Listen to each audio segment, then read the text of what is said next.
जय श्री राम दोस्तों।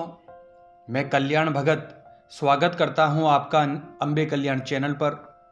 दोस्तों, आज की वीडियो में मैं आपको बताऊंगा कि जब आप बहुत अधिक मंत्र जाप करते हैं और जब मंत्र की ऊर्जा आपके शरीर में बढ़नी शुरू हो जाती है तो बहुत सारे लोग शरीर में हो रहे बदलावों को समझ नहीं पाते और इसी कारण से वो इस ऊर्जा को खंडित कर बैठते हैं।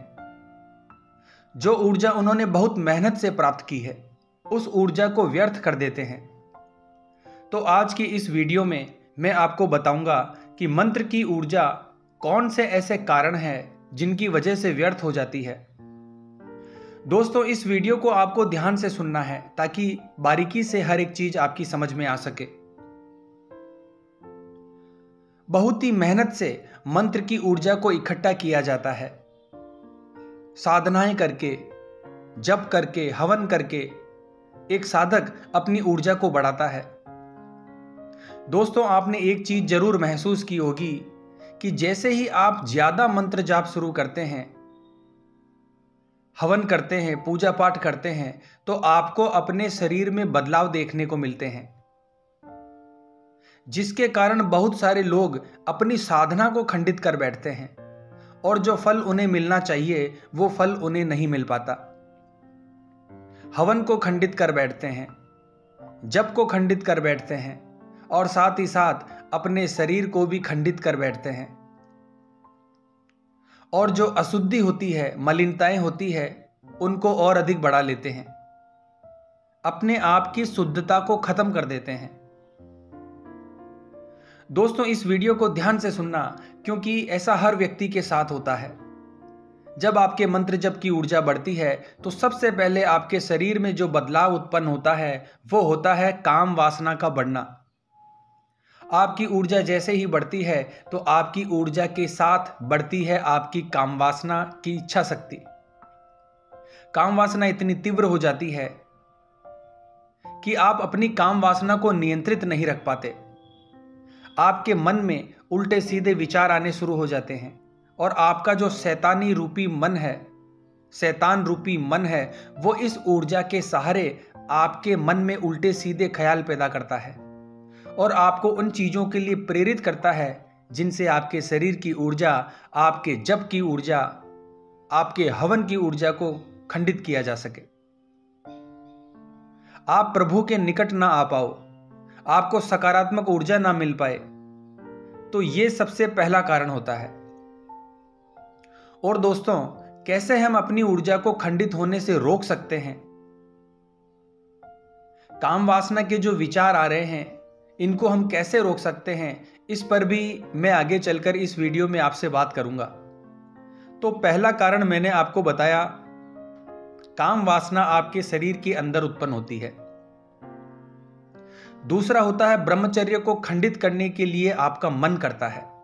बार बार गलत चीजों को देखना, गलत चीजों को सुनना और आपके मन में इतने मलिन विचार आ जाते हैं कि ब्रह्मचर्य खंडित करने पर आप मजबूर होना शुरू हो जाते हो।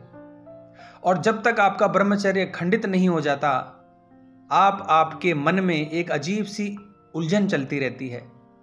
आपका शरीर, आपका दिमाग आपका साथ नहीं देता और कहीं ना कहीं किसी न किसी तरीके से आप ब्रह्मचर्य खंडित करने की तरफ आगे बढ़ते हो।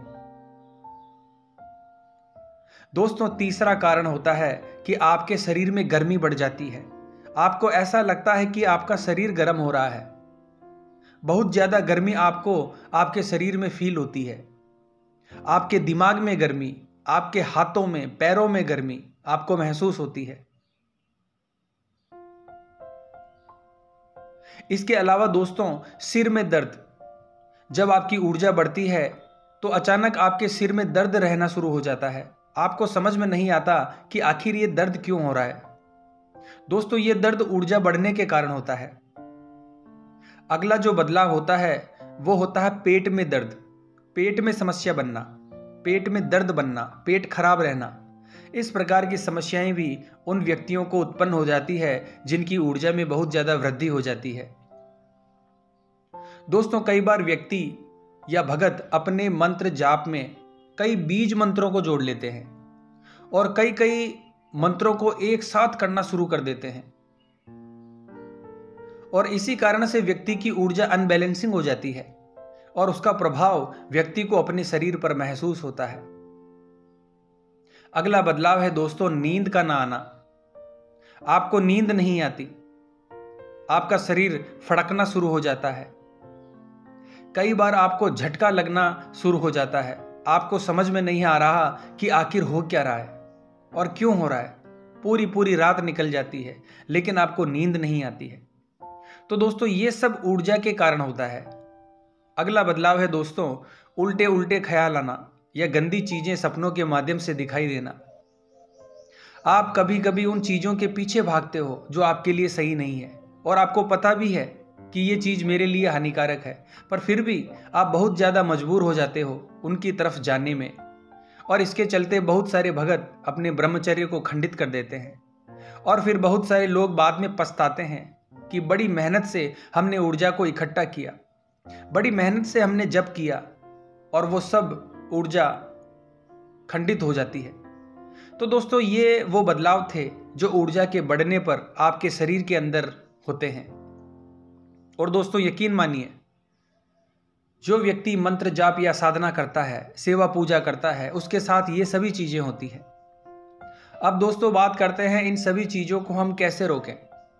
तो सबसे पहला काम आपको क्या करना है, जब भी आपके अंदर ऐसे विचार उत्पन्न हो और बहुत ज्यादा तीव्र हो जाएं ये विचार, तो आपको क्या करना है, अपने मन को कहीं और डाइवर्ट कर लेना है। बिजी रहने की कोशिश करें और खुद को ज्यादा से ज्यादा शुद्ध रखना कोशिश करें। प्रभु से जुड़ी हुई चीजों का सहारा लेना है। आपको तिलक करना है या फिर राम नाम का जो कपड़ा होता है जिसे साफी कहते हैं वो आपको ओढ़ना है। भगवा आपको धारण करना है, मंदिर जाना है, शंखनाद आपको करना है, आरती आपको करनी है या फिर संकल्प लेकर आपको 1 दिवसीय या 2 दिवसीय की साधना उठा लेनी है। अगर इस प्रकार का कार्य आप करेंगे तो काफी हद तक आप इन चीजों को नियंत्रित कर पाएंगे। इसके साथ ही दोस्तों तामसिक चीजें बिल्कुल भी नहीं खानी है आपको। जो चीजें आपकी गर्मी को बढ़ाती है उन चीजों का सेवन आपको बिल्कुल भी नहीं करना है। आपको ऑयली चीजें बहुत कम खानी है, साधारण भोजन करना है, साथ ही साथ बाहर की चीजें नहीं खानी है। तामसिक चीजें प्याज लहसुन बिल्कुल भी नहीं खाना है। अगर प्याज लहसुन आप खाते हैं तो फिर आप उस ऊर्जा को नियंत्रित बिल्कुल भी नहीं कर पाएंगे। अब दोस्तों एक और तरीका है जिसके बारे में मैं आपको बताता हूं। दोस्तों ये ऊर्जा जब आपके शरीर में बाहरी तौर पर रहती है तब आपको दिक्कत करती है, पर जब आपका शरीर, आपकी आत्मा, आपका ऑरा इसको अवशोषित कर लेता है, एब्जॉर्ब कर लेता है, उसके बाद ये दिक्कत नहीं होती क्योंकि वो आपके ऑरे में कन्वर्ट हो जाती है।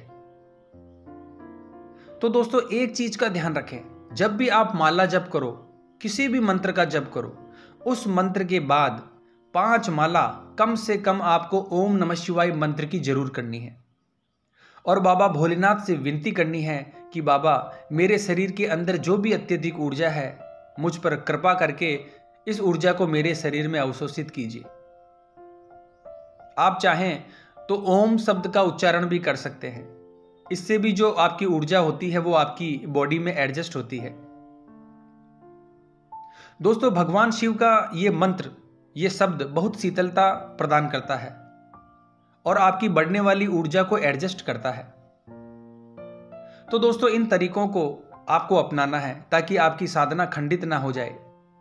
तो आशा करता हूं दोस्तों आज की ये जानकारी आपको अच्छी लगी होगी। तो हमारे चैनल को लाइक और सब्सक्राइब जरूर कीजिए और कमेंट बॉक्स में हर हर महादेव जरूर लिखिए दोस्तों। जय मां अम्बे, जय श्री कल्याण।